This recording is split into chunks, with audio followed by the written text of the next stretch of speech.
Motion का आज हम जो मोशन का डिस्कशन कर रहे थे उसको आगे कंटिन्यू करेंगे, क्योंकि लास्ट क्लास में जो मैंने आपके साथ डिस्कशन किया था उस डिस्कशन के अंदर अपन ने मैंने जो आपको डिस्टेंस डिस्प्लेसमेंट वाला पार्ट कंप्लीट करा दिया था, उसके साथ साथ हमने वहां पर स्पीड और वेलोसिटी का पार्ट कंप्लीट कर लिया था। आज हम आगे उसको कंटिन्यू करेंगे और हम बात करेंगे अब, जैसे मैं सिंपल सा आपसे बात करूं कि हमने जो डिस्कशन किया था वो डिस्टेंस और डिस्प्लेसमेंट, स्पीड और वेलोसिटी का कर लिया था। आगे हम डिस्कशन करने जा रहे हैं। हमारा जो पार्ट है वो कौन सा है? मोशन का डिस्कशन कर रहे हैं। चैप्टर जो हमारा मोशन चल रहा था, इसमें मैं बात कर रहा हूँ। सबसे पहले हम डिस्कशन कर रहे हैं किसका? एक्सेलरेशन का। बात समझ में आ रही है? तो अगर मैं एक्सेलरेशन का डिस्कशन कर रहा हूँ तो आप सिंपल सा जानते हैं कि जो एक्सेलरेशन होता है, एक्सेलरेशन क्या होता है सर? एक्सेलरेशन होता है the rate of change of velocity. तो अगर हम बात करें चेंज होना किसमें? वेलोसिटी में, with passage of time. Time के साथ जो वेलोसिटी में चेंज हो रहा है उसकी जो रेट है वेलोसिटी की चेंज होने की, वो क्या कहलाती है? हमारा एक्सेलरेशन। आप जानते हैं मैं वेलोसिटी बोल रहा हूं तो यहाँ पर ही कौन सी क्वांटिटी होगी? वेक्टर। सेम इस आने वाली क्वांटिटी जो एक्सेलरेशन है वो भी कौन सी क्वांटिटी है? वेक्टर। जो वेलोसिटी का चेंज है, मैं बोलता हूँ final velocity minus initial upon time interval. बात समझ में आ रही है?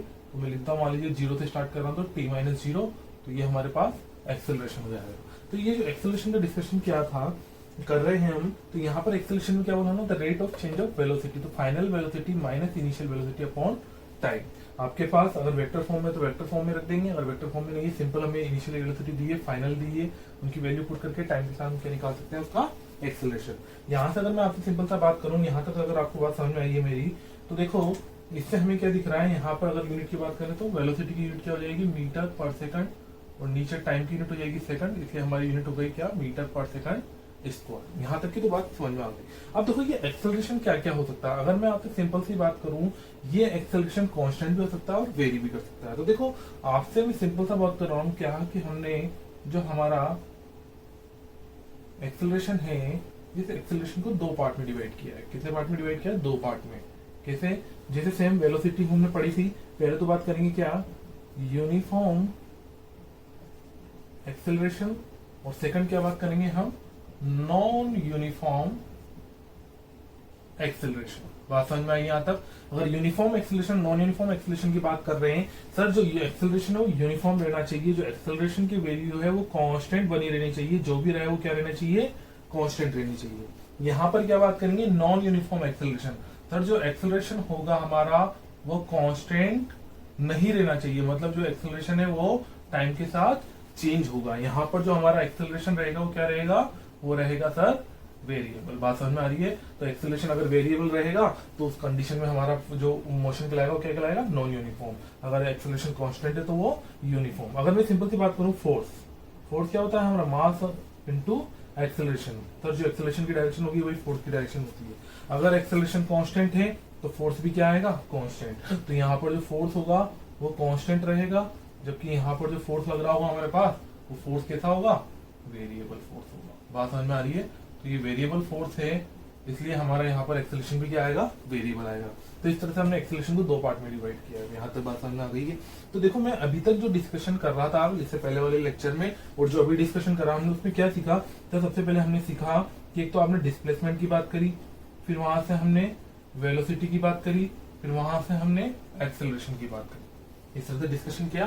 तो देखो मैंने सबसे पहले क्या बोला आपसे कि डिस्प्लेसमेंट में चेंज होने की जो रेट है वो क्या देती है? वेलोसिटी। तो जो आपकी वेलोसिटी आती है वो क्या आती है? The rate of change of displacement upon time taken. मतलब the rate of change of displacement या change in displacement upon time. बात समझ में आ गई यहाँ तक? सेम तरीके से बात करें, वेलोसिटी आ गई है सर, हमें अगर एक्सेलरेशन से डिस्प्लेसमेंट से वेलोसिटी आनी है तो हमें क्या करना होगा? डिस्प्लेसमेंट और टाइम का रेशियो चाहिए। मतलब ये क्या रिप्रेजेंट करेगा? डिस्प्लेसमेंट टाइम ग्राफ का स्लोप। बात समझ में आ रही है? तो यहां से मैं सिंपल सा बोल सकता हूं आपसे, डिस्प्लेसमेंट स्लोप ऑफ, देखो शॉर्ट में लिख रहे हैं हम क्या? स्लोप ऑफ एफटी कर्व चाहिएगा हमें। एफटी कर्व का क्या चाहिए? स्लोप चाहिए। ये बात समझ में आ गई है? अब मैं अगर आपसे सिंपल वही बात करता हूँ आगे, सर वेलोसिटी आ चुकी है, अब हमें क्या चाहिए? एक्सेलरेशन लाना है। अगर हमें एक्सेलरेशन लाना है तो हम क्या करेंगे? Velocity, sir rate of change of velocity अभी पढ़ाया आपने, तो सर अगर एक्सेलरेशन जो है हमारा वो क्या है? Change in velocity with respect to time. Sir इसको देख के तो लग रहा है जो रेशियो है ये वेलोसिटी और टाइम ग्राफ का रेशियो है, मतलब यहां से हम बोल सकते हैं क्या, slope of velocity time curve क्या दे देगा हमें, एक्सेलरेशन दे देगा। यहां तक की बात समझ में आ गई है आपको। तो देखो अब ये हमने सीखा है इस तरह से, देखो मैं डिस्प्लेसमेंट से स्टार्ट कर रहा हूँ और एक्सेलरेशन पे जा रहा हूँ। तो सर अगर एक्सटी कर्व दिया होगा तो उससे हम कैसे वेलोसिटी निकाल लेंगे, कैसे वीटी कर्व से हम एक्सेलरेशन निकाल लेंगे। अब देखो इसका उल्टा प्रोसेस सीख रहे हैं हम क्या, अगर मेरे पास एक्सेलरेशन, वेलोसिटी और डिस्प्लेसमेंट की बात की जाए, तो अगर मुझे एक्सेलरेशन से वेलोसिटी लानी हो या वेलोसिटी से डिस्प्लेसमेंट लाना हो, ये कैसे फाइंड किया जाएगा। तो देखिए सबसे पहले आप सीखेंगे यहाँ पर, सर हमने ये सीखा है कि डेल्टा वी जो होगा वो क्या होगा, a इंटू डेल्टा टी। तो सर यहां से मिल रहा है मुझे delta V equal to A into delta T.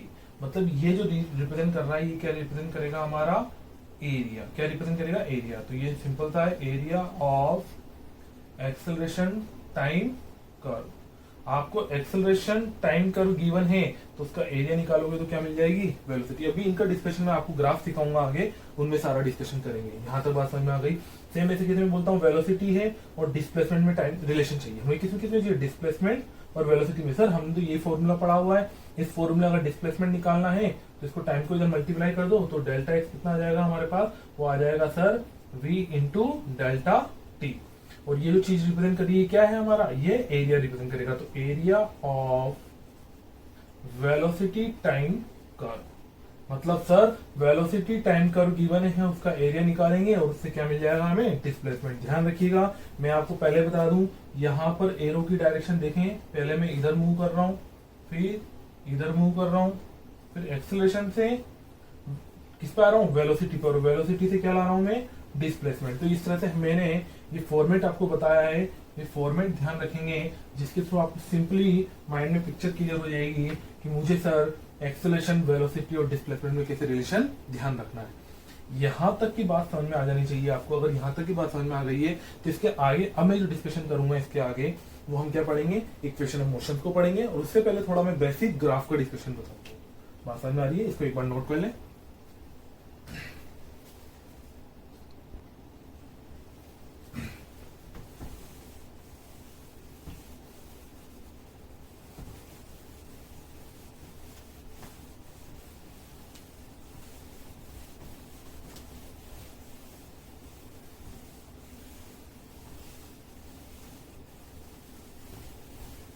अब देखिएगा हम जो आगे डिस्कशन करने जा रहे हैं वो डिस्कशन क्या है हमारा, अब ग्राफ थ्योरी पढ़ने जा रहे हैं। हमें पूरा ग्राफ के बारे में पढ़ना है, ग्राफ कैसे बनते हैं, ग्राफ कैसे सोल्व करना होगा, एग्जाम में कैसे ग्राफ आएंगे हमारे पास। अब देखो यहाँ पर ग्राफ पर डिस्कशन करना है तो मैं सिंपल सा आपसे बोलता हूँ क्या, कि जैसे मैंने आपसे बोला कि सिंपल सा, देखो सिंपल सबसे पहले लेता हूं मैं आपके सामने, एक तो ले रहा हूं डिस्टेंस टाइम कर्व। सर पहला डिस्कशन हो रहा है डिस्टेंस टाइम पर, बात समझ में आ रही है। दूसरा डिस्कशन करूंगा मैं आपसे वेलोसिटी टाइम कर्व का, और थर्ड डिस्कशन करूंगा मैं आपसे एक्सेलरेशन टाइम कर्व का। बात समझ में आ रही है। अब यहां से अब बात समझिएगा, मैं तीनों को एक साथ क्यों ले रहा हूं, ताकि आपके माइंड में पिक्चर क्लियर रहनी चाहिए। सर ग्राफ आएगा तो मुझे कैसे समझना है चीजों। आप अभी बेसिक चीजें सीख रहे हैं ग्राफ की, आपको छोटी छोटी चीजें पता होनी चाहिए ग्राफ को स्टार्ट कैसे करना होता है। तो देखो सबसे पहले मैं डिस्टेंस टाइम ग्राफ की बात कर रहा हूं, तो जो हमारी दो एक्सिस है, एक एक्स एक्सिस और एक वाई एक्सिस। तो अगर एक्स एक्सिस पे बात करूंगा तो सर एक न एक पार्ट आएगा, या तो टाइम आ रहा होगा या डिस्टेंस आ रही होगी। तो जनरली आपको जो क्वेश्चंस मिलेंगे उन क्वेश्चंस में हमारी एक्स एक्सिस पर क्या लिया जाता है, टाइम लिया जाएगा। तो मान लीजिए टाइम में सेकंड मिलेगा। इधर क्या दिया जाएगा आपको, डिस्प्लेसमेंट दिया जाएगा। डिस्प्लेसमेंट को हम किससे रिप्रेजेंट कर रहे थे, एक्स से। तो हमें एक्स टी कर्व गिवन है, तो डिस्टेंस टाइम कर्व दिया था, तो एक्स और टी में हमें कर्व गिवन है। सेम यहां पर बनाऊंगा मैं किसमें, वेलोसिटी और टाइम में। तो यहां पर तो वेलोसिटी रहेगी और यहाँ क्या आ जाएगा मेरा, टाइम सेकंड में। वेलोसिटी की यूनिट क्या होती है, अभी जनरल है, मैं मान लीजिए यहाँ डिस्प्लेसमेंट ले रहा हूँ, तो डिस्प्लेसमेंट को हो सकता है मैं मीटर में रिप्रेजेंट करूं, वेलोसिटी को मीटर पर सेकंड स्क्वायर में, मीटर पर सेकंड में रिप्रेजेंट करेंगे। अभी ले रहे हैं एग्जाम में देगा जैसे वो यूज कर लिया जाएगा। सेम यहां पर बात करूं मैं आपसे, तो हमारा थर्ड कर्व हो जाएगा कौन सा, एक्सेलरेशन टाइम कर्व। अब बात सुनिएगा, यहां तो बात समझ में आ गई मेरी। सर हमारे पास तीन कर्व हैं। पहला कर्व हो गया हमारे पास कौन सा, डिस्टेंस टाइम, दूसरा वेलोसिटी टाइम और थर्ड एक्सेलरेशन टाइम। देखो पहला कर्व दिया हुआ है मैंने, मान लीजिए आपको, मैं सारे कर्व इसके अंदर सिखाता जाऊंगा। पहला कर्व ले रहा हूं मैं आपके सामने, चलो अलग अलग ले लेंगे ताकि आपको डाउटफुल ना रहे, ठीक है। तो पहला कर्व लिया, मान लीजिए मैं ये ले लेते हैं अपन, सिंपल सा मैंने एक स्ट्रेट लाइन बनाई है। अब देखो, अभी मैंने जो आपको डिस्कशन किया उसमें क्या बताया था कि सर अगर हमें डिस्प्लेसमेंट से वेलोसिटी पे जाना है तो स्लोप निकालना पड़ेगा। तो स्लोप किसका निकालना होगा, एक्स और टी कर्व का। एक्स टी कर्व का स्लोप जो होगा वो दे देगा मुझे वेलोसिटी। देखो एक्स टी कर्व का स्लोप, सर ये जो लाइन है वो एक्स एक्सिस, जो ये हमारी टाइम वाली एक्सिस है, और जो ये लाइन है, इन दोनों के बीच का एंगल कितना है, 0। सर यहाँ पर जो मेरा स्लोप है वो स्लोप कितना है, स्लोप 0 है। मतलब सर यहाँ पर delta x upon delta T कितना है, 0 है। स्लोप 0 है, स्लोप 0 है, मतलब ये जो लाइन है इसमें डिस्प्लेसमेंट का चेंज 0 है। मतलब सर टाइम बढ़ने के साथ साथ उसकी पोजीशन, पहले मान लीजिए यहाँ ले लिया मैंने 10 मीटर, पहले भी 10 मीटर पे थी, टाइम 2 सेकंड हुआ, फिर भी 10 मीटर पर है, टाइम और बढ़ा तब भी 10 मीटर पर, मतलब इसका स्लोप, इसकी जो स्लोप है वो 0 है, और उसकी पोजीशन चेंज नहीं हो रही है। अगर पोजीशन चेंज नहीं हो रही है सर, तो ये कर्व क्या कहलाएगा मेरा, ऑब्जेक्ट क्या है, रेस्ट कंडीशन में, ऑब्जेक्ट रेस्ट में होगा और स्टेशनरी होगा। बात समझ में आ रही है। तो ऑब्जेक्ट रेस्ट में है या स्टेशनरी में है, उसका कर्व बनाया एक्स टी कर्व। यहां तक बात समझ में आ गई। अब देखो मैं इसी को बात आगे डिस्कस करूंगा आपसे, मैं वेलोसिटी टाइम करूंगा, आगे से अलग से डिस्कशन करूंगा, पहले मैं डिस्प्लेसमेंट टाइम को ले रहा हूं। नेक्स्ट कर्व लिया मैंने आपके सामने, क्या डिस्प्लेसमेंट और टाइम का कर्व बना रहे हैं सर, और हमें कर्व दिया गया है कुछ इस बार इस तरीके से। ये कर्व क्या बता रहा है हमें कि सर ये जो एक स्ट्रेट लाइन है, कौन सी लाइन है ये, स्ट्रेट लाइन, मतलब इस लाइन का जो स्लोप होगा वो क्या है सर, जब 0 से 90 डिग्री के बीच में स्लोप निकालते हैं तो tan थीटा की वैल्यू 0 से 90 के बीच में पॉजिटिव होती है, मतलब इसका स्लोप क्या आ रहा है, पॉजिटिव। सर मतलब इसका स्लोप पॉजिटिव है, और ये क्या है, इस कर्व एक्स टी कर्व का स्लोप क्या देता है, वेलोसिटी। तो मतलब यहाँ पर जो वेलोसिटी मिलेगी वो क्या मिलेगी मुझे, पॉजिटिव। बात समझ में आ रही है। तो सर यहाँ से वेलोसिटी पॉजिटिव मिल रही है, मतलब यहाँ पर उसकी यूनिफॉर्म वेलोसिटी, देखो यहाँ पर वेलोसिटी फिक्स है, तो यूनिफॉर्म वेलोसिटी से पहले उसकी 10 मीटर पर सेकंड से चल रहा था, बाद में भी 10 मीटर पर सेकंड से चल रहा है। पहले अगर 5 मीटर पर सेकंड से चल रहा था, बाद में 5 मीटर पर सेकंड से चल रहा है। मतलब सर ये उसका जो मोशन हो रहा है वो कौन सा है, यूनिफॉर्म वेलोसिटी बोल दूं तो यूनिफॉर्म वेलोसिटी से मूव कर रहा है, या यूनिफॉर्म मोशन बोल सकते हैं। बात समझ में आ रही है। तो यूनिफॉर्म मोशन का बात होगी।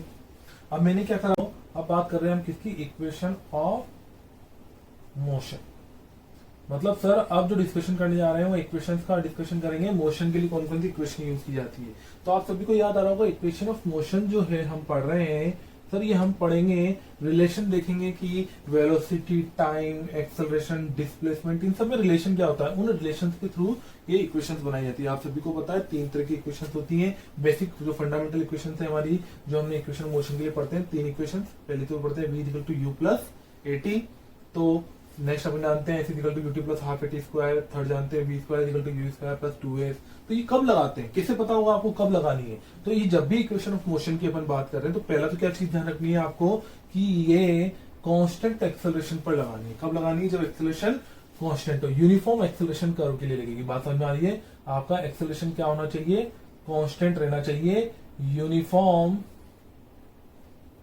जो एक्सेलरेशन है कांस्टेंट रहना चाहिए, यूनिफॉर्म एक्सेलरेशन होना चाहिए। मस्ट कंडीशन है ये, पहली जो कंडीशन है हमारी मस्ट कंडीशन हो, क्या आपका एक्सेलरेशन क्या रहना चाहिए, कांस्टेंट रहना चाहिए। अगर आपका एक्सेलरेशन कांस्टेंट है तो आपको इक्वेशन लगानी है। देखो मैं बताता हूं आपको, फर्स्ट इक्वेशन आपको थोड़ा मैं यहाँ पर डिस्कशन 2 पार्ट का डिस्कशन एक साथ करूंगा ताकि आपको क्लैरिटी आ जाए चीज में क्या बोलना चाह रहा हूँ। पहला बात क्या कर रहे हैं हम सर, पहली इक्वेशन पढ़ी थी हमने क्या, v is equal to U plus eighty.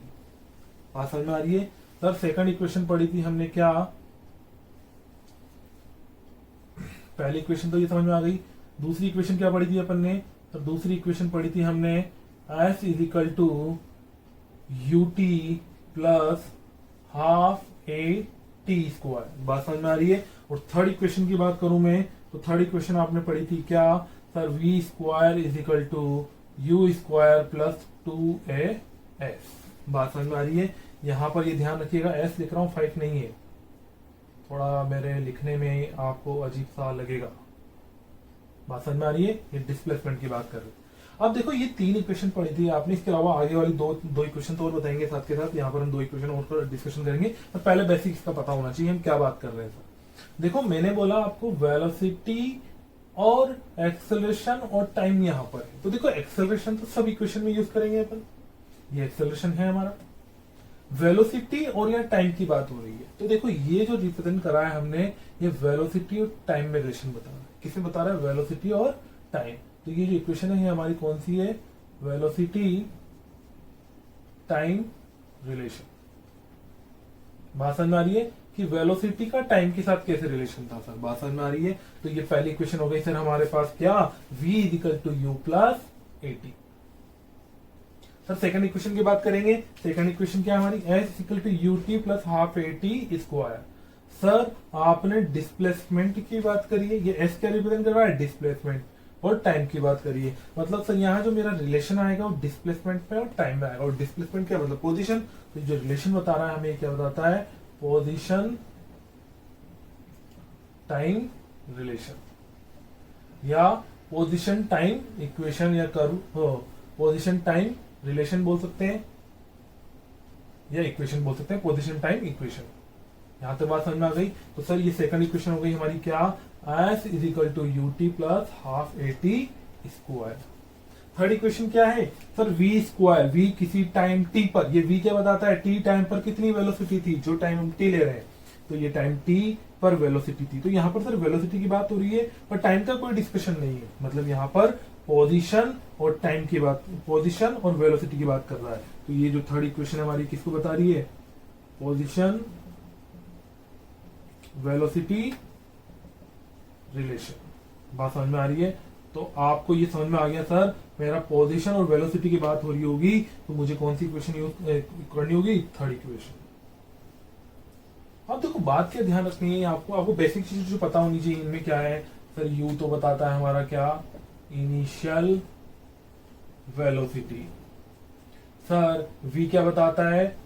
Final velocity या वेलोसिटी एट टाइम t। बात समझ में आ रही है? फाइनल वेलोसिटी या याद रखने का तरीका होना चाहिए वेलोसिटी एट टाइम t। बात समझ में आ रही है? ये हो गया सर, ये हो गया। ए क्या है यहां पर हमारा? एक्सेलरेशन। जो भी एक्सेलरेशन हमारे यहां प्रेजेंट होगा उसको लिया जाएगा। और एस रिप्रेजेंट कर रहा है सर, ये बता रहा है आपको डिस्प्लेसमेंट को। अब बात ध्यान रखिएगा, डिस्प्लेसमेंट बोल रहा हूं ना कि मैं आपसे डिस्टेंस बोल रहा हूं। और डिस्प्लेसमेंट बोल रहा हूं तो डिस्प्लेसमेंट क्या होता है सर? डिस्प्लेसमेंट होता है final position minus initial position, मतलब delta X. Final position minus initial position. तो अगर आपको इनिशियल पोजीशन 0 दी हो तब आप डायरेक्ट क्या लिख सकते हैं? जो भी दी होगी वो डिस्टेंस आप डिस्प्लेसमेंट के बराबर ले लेंगे। पर अगर आपको इनिशियल पोजीशन कुछ दी गई है तो वो यहां पर लेनी होगी। तो इनिशियल पोजीशन यहाँ पुट कर देंगे। तो देखो यहाँ क्या रख दूंगा? Delta x, x2 minus x1। और x2 कितना आ जाएगा? x1 उधर चला जाएगा। मतलब आपको मैं तो कहूंगा ये याद रखना है। बाकी सर एस डिस्प्लेसमेंट होता है, जो डिस्प्लेसमेंट होगा वो हम यहाँ पर रख देंगे, कोई दिक्कत नहीं है। तीनों इक्वेशन में टर्म जो यूज आ रही है सारी आ गई हमारे पास। टी किसको रिप्रेजेंट करेगा? टाइम को। बात समझ में आ रही है? जो भी टाइम इंटरवल हमारा होगा। अब ये जो चीज समझ में आई है आपको, 3 इक्वेशन की बात करी। इसके अलावा आपकी एक इक्वेशन और यूज की जाती है क्या? थर्ड इक्वेशन होती है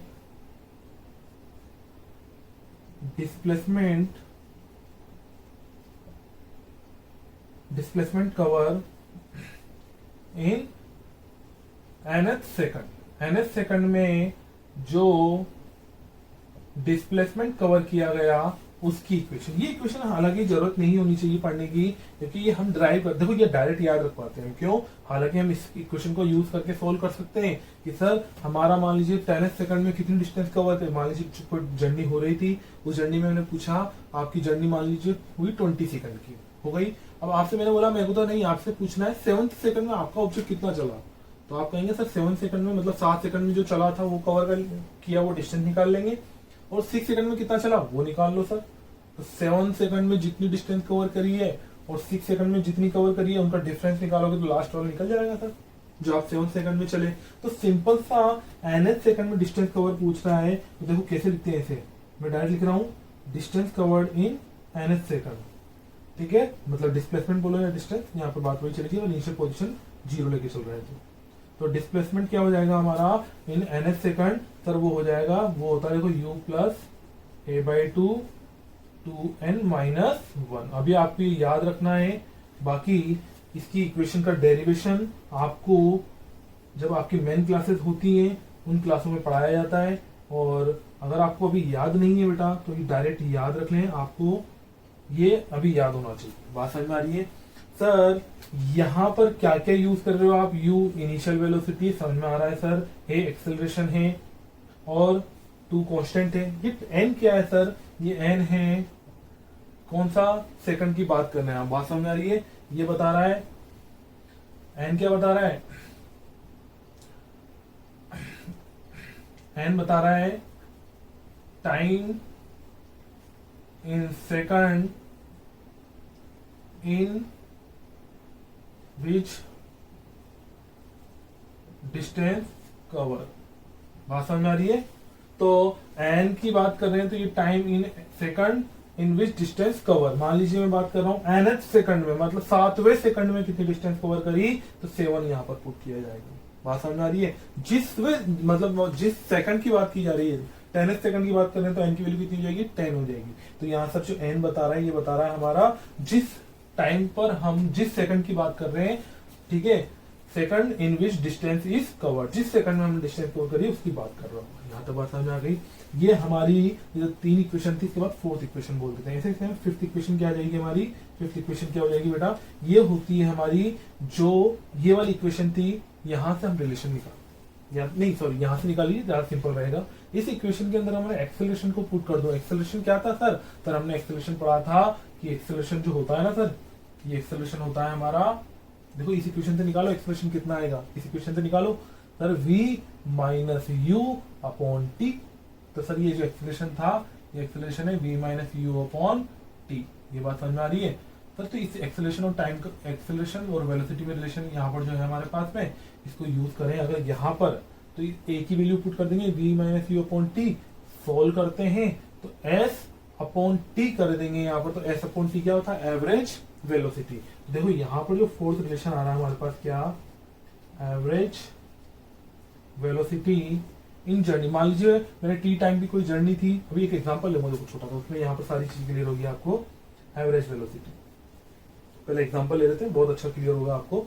जैसे देखो मैंने आपसे बोला कि एक इस तरह का मोशन हो रहा है, ये एक ऑब्जेक्ट है मेरा, यहाँ पर जानते हैं आप, जब भी ऑब्जेक्ट का बात कर रहे हैं, पॉइंट ऑब्जेक्ट लेके चल रहा हूं मैं। मान लीजिए मैंने एक ऑब्जेक्ट लिया जो यहां से स्टार्टिंग u वेलोसिटी से कर रहा है इस डायरेक्शन में, ठीक है, टाइम t इक्वल टू 0 पर, और आफ्टर सम टाइम ये मान लीजिए मोशन कर रहा होगा किसी टाइम, जनरल टाइम पर बात करेंगे, time t equal to t पर इसकी वेलोसिटी कितनी हो जाती है, v, और इसने जो डिस्टेंस कवर की है वो यहां पर कितनी है, s, मतलब स्टार्टिंग पोजीशन से उसने जो डिस्टेंस कवर करी वो कितनी है, s। टाइम t के अंदर उसने स्टार्टिंग वेलोसिटी u थी, फाइनल v हो गई, उसमें जो डिस्टेंस कवर करी वो s। अब मैं आपसे बोलता हूं देखो यहाँ पर हर टाइम पर उसकी वेलोसिटी चेंज हो रही है, क्योंकि सर जब ये ऑब्जेक्ट मूव कर रहा था, मान लीजिए ऑब्जेक्ट यहाँ पर हम कार ले लें या कोई भी ऑब्जेक्ट लें XYZ, जिस भी ऑब्जेक्ट का मोशन करा रहे होंगे वो ऑब्जेक्ट जब मूव कर रहा होगा तो कुछ एक्सेलरेशन से मूव कर रहा होगा और कांस्टेंट एक्सेलरेशन से आगे की तरफ मूव कर रहा है। बात समझ आ रही है? तो उसका कुछ एक्सेलरेशन था, उस एक्सेलरेशन से मूव कर रहा था। अब मैं आपसे पूछता हूं इस जर्नी के अंदर आपकी वेलोसिटी हर पॉइंट पर चेंज हो रही है, तो आपको अगर पता लगाना है कि ये एवरेज वेलोसिटी क्या रही इस जर्नी में, तो उसका जो फॉर्मूला है वो मैंने आपको बताया, यहां से निकाल रहे हैं क्या सर, टोटल डिस्प्लेसमेंट जो कवर किया होगा और जो टोटल टाइम लगा होगा। तो सर यहाँ पर मैं a की वैल्यू पुट करूंगा v minus you upon T, एक t से एक t कैंसिल आउट, और इसमें से t कॉमन ले लेंगे और t को कॉमन लेके नीचे डिवाइड कर दो, तो s अपॉन टी हमारे पास कितना आता है, वो आता है सोल्व करने पर v प्लस यू अपॉन 2, मतलब इनिशियल और फाइनल वेलोसिटी का सम कर लो, u plus V upon two या v प्लस यू याद रखें, कैसे भी याद रख लीजिए आप, u प्लस वी मुंह पे ज्यादा याद रहता है आप सभी को, इसलिए ऐसा लिख लिया अपन ने। तो सर ये इक्वेशन हो गई हमारे पास क्या, एवरेज वेलोसिटी की u plus V upon two. अब ये बात समझ में आ गई सर, कोई भी क्वेश्चन आप दोगे तो इन 5 क्वेश्चन को लगाएंगे और सोल्व कर लेंगे। अब देखो यहाँ पर एक चीज मुझे बतानी है आपको, इस पूरी इक्वेशन के अंदर कहीं पर भी मास की बात नहीं करी है। मतलब सर ऑब्जेक्ट चाहे एक चींटी के बराबर हो चाहे एक हाथी के बराबर हो, कैसा ही ऑब्जेक्ट दिया जाए उसके मास से कोई मतलब नहीं है। यहाँ पर उनका मास पे डिपेंडेंसी नहीं है, मतलब यहाँ पर जो वेलोसिटी में चेंज होगा वो उसके मास पर डिपेंड नहीं करेगा, चाहे मास कुछ भी हो। इसका जो एग्जांपल आपने अलग अलग एक्सपेरिमेंट करके बताए जाते हैं, एक फर लिया जाता है और एक कॉइन लिया गया, दोनों को छोड़ा गया तो देखते हैं कि दोनों सेम टाइम में नीचे आ रहे हैं, क्योंकि सबको इक्वली उनको छोड़ा गया, ड्रॉप किया गया उस अकॉर्डिंग। ये बात समझ में आ रही है। अगर आपको ये मेरी बात समझ में आ गई है तो हमने ये इक्वेशंस पढ़ी है, इक्वेशन ऑफ मोशन, बात समझ में आ रही है। अभी यहाँ पर इनके ग्राफ कैसे बनते हैं वो भी मैं सिखाऊंगा, पर पहले आपको ये चीज पता लग गई है कि इन इक्वेशंस में क्या क्या है। मास पे डिपेंडेंसी नहीं होगी। आपसे क्वेश्चन पूछ लिया कि इसकी इतनी वेलोसिटी थी, टी टाइम बाद इतनी हो जाती है, अब इसका मास में डबल कर दूं, मास डबल करने पर इसकी वेलोसिटी कितनी होगी, तो आप कहेंगे सर इसकी वेलोसिटी में चेंज नहीं आएगा। अगर आपने इनिशियल वेलोसिटी वही रखी है, एक्सेलरेशन वही रखा है और वही टाइम रख रहे हैं, तो पक्का फाइनल वेलोसिटी वही आएगी, मास पे डिपेंडेंसी नहीं रहेगी। ये बात समझ में आ गई आपको। ये हमने बात करी है किसकी, ये बात करी है इक्वेशन ऑफ मोशंस की, इक्वेशंस कैसे अप्लाई करनी होगी, बात समझ में आ रही है। इसके मैं भी लास्ट में एग्जांपल्स लूंगा आपको, उन एग्जांपल्स के थ्रू आपको और क्लियरिटी आ जाएगी कि एग्जाम में क्वेश्चन आएंगे तो कैसे करने होंगे। बात समझ में आ रही है। ये 5 क्वेश्चन आपको याद रखना, तो नोट कर लें। बाकी में आगे इसी में पढ़ेंगे हम इक्वेशन ऑफ मोशन, जब हमारा क्या हो ग्रेविटी, अंडर ग्रेविटी बात करेंगे। नोट कर लीजिए, आगे डिस्कशन करते हैं।